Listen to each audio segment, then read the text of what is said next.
رسوله الكريم أما بعد فأعوذ بالله من الشيطان الرجيم بسم الله الرحمن الرحيم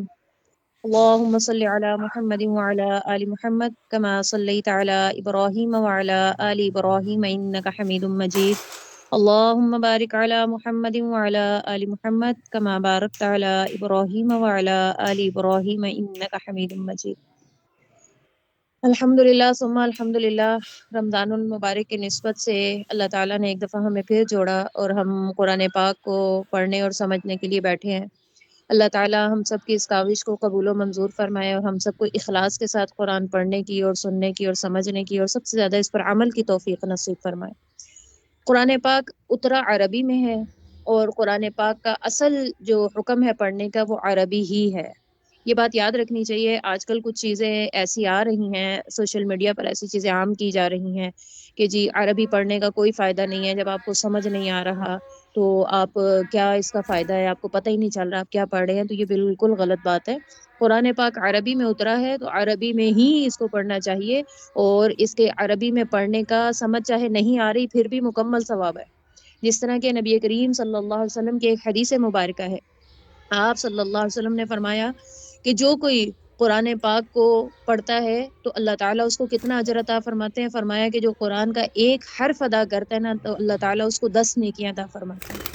اور 10 گناہ اس کے معاف کرتے ہیں اور 10 درجات بلند فرماتے ہیں۔ اور پھر یہ وضاحت فرمائی کہ درجہ بلند ہونا کیا ہے۔ ایک دوسری روایت میں یہ مفہوم آتا ہے کہ سوال کیا گیا یا رسول اللہ صلی اللہ علیہ وسلم درجہ بلند ہونا کیا ہے، تو آپ نے فرمایا کہ جنت جو ہے اوپر کی طرف ہے، بلندیوں پر جنت ہے، بالا خانوں میں ہے جنت۔ تو فرمایا کہ جب ایک درجہ انسان کا بلند ہوتا ہے نا جنت میں، تو اس کی مثال یوں ہے کہ کسی کو زمین سے اٹھا کر آسمان تک اونچا کر دیا جائے، کہ زمین سے اٹھا کر آسمان پر پہنچا دیا جائے، اتنی بلندی پر ایک درجہ بلند ہوتا ہے۔ تو کسی نے ایک حرف قرآن پاک کا ادا کیا ہے اس کے 10 درجات بلند ہوتے ہیں، 10 بلندیاں اس کو عطا ہوتی ہیں۔ اور پھر اس کی تفصیل آپ صلی اللہ علیہ وسلم نے فرمائی کہ تم قرآن میں پڑھتے ہو الف لام میم،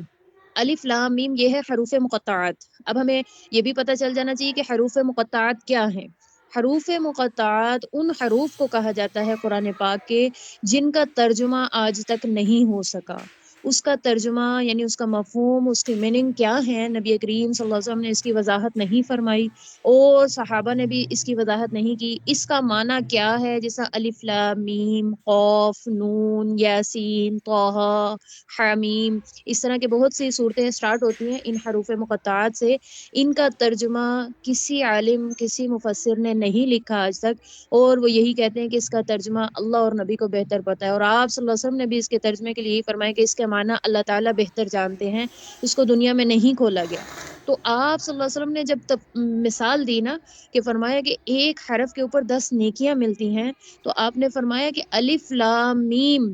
یہ میں نہیں کہتا کہ یہ ایک حرف ہے بلکہ یہ ایک لفظ ہے، 3 حروف جمع ہو کے ایک لفظ بنا ہے۔ الف ایک حرف ہے، لام دوسرا حرف ہے، میم تیسرا حرف ہے۔ تو یہ جو کوئی الف لام میم پڑھتا ہے تو اس کو 30 نیکیاں ملتی ہیں، 30 گناہ معاف ہوتے ہیں اور 30 درجات اس کے بلند ہوتے ہیں۔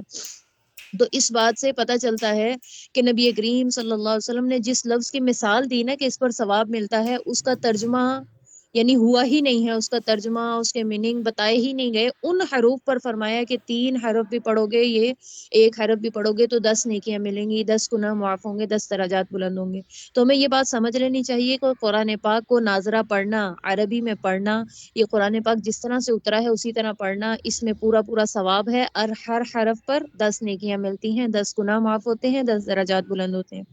اور پھر ایک جگہ مفسرین نے اس کی وضاحت یوں فرمائی کہ فرمایا کہ جو کوئی قرآن پاک کے اس تلاوت کو چلتے پھرتے، جیسا حفاظ ہے نا، چلتے پھرتے اٹھتے بیٹھتے کر رہے ہیں تلاوت، وضو بھی نہیں ہے، زبانی پڑھ رہے ہیں، تو اس کو ایک حرف پر 10 نیکیاں ملتی ہیں۔ اور فرمایا کہ اگر کوئی یہی قرآن نماز کے اندر پڑھتا ہے، نماز میں کھڑے ہو کر جب ہم تلاوت کرتے ہیں، نماز کے اندر قرآن پڑھتے ہیں، تو فرمایا ایک حرف کے اوپر اللہ تعالیٰ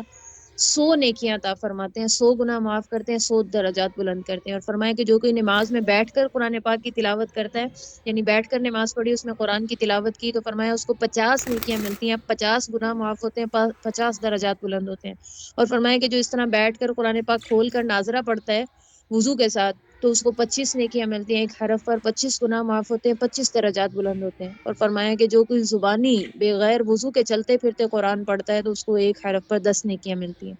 اور اسی طرح سے ہم نے جو دورہ قرآن شروع کرنے کا ارادہ کیا ہے، یہ رمضان المبارک کی نسبت سے ہے۔ تو رمضان المبارک کے ساتھ قرآن کا ایک خاص تعلق ہے، اور یہ نبی صلی اللہ علیہ وسلم کی سنت کو زندہ کرنے کے لیے ہم نے کیا کہ آپ صلی اللہ علیہ وسلم بھی قرآن پاک کا خاص دور فرمایا کرتے تھے رمضان المبارک میں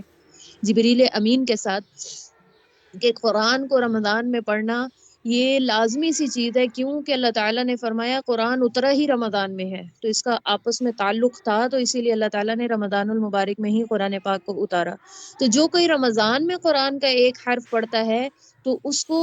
10 نیکیاں نہیں ملتی، اس کی 10 نیکیاں جو ہے وہ 70 سے ضرب دی جاتی ہیں اس کو۔ ہر حرف کے اوپر جو 10 نیکیاں عام دنوں میں مل رہی تھی نا، تو رمضان میں اس کا ثواب 70 گنا بڑھ چکا ہے۔ اس لیے فرمایا کہ رمضان المبارک میں قرآن پاک زیادہ سے زیادہ پڑھا کرے، زیادہ سے زیادہ تلاوت کیا کرے، کہ رمضان میں ثواب بڑھ جاتا ہے، اور رمضان میں ہی قرآن اترا ہے تو اس کا خاص آپس میں تعلق ہے۔ اور دورہ قرآن میں جو ہم ترتیب شروع کر رہے ہیں تو اس کی ترتیب کیا ہوگی کہ اللہ کے نبی صلی اللہ علیہ وسلم کے حدیث مبارکہ کے مطابق آپ نے فرمایا کہ جو قرآن کی ایک آیت کو سمجھتا ہے،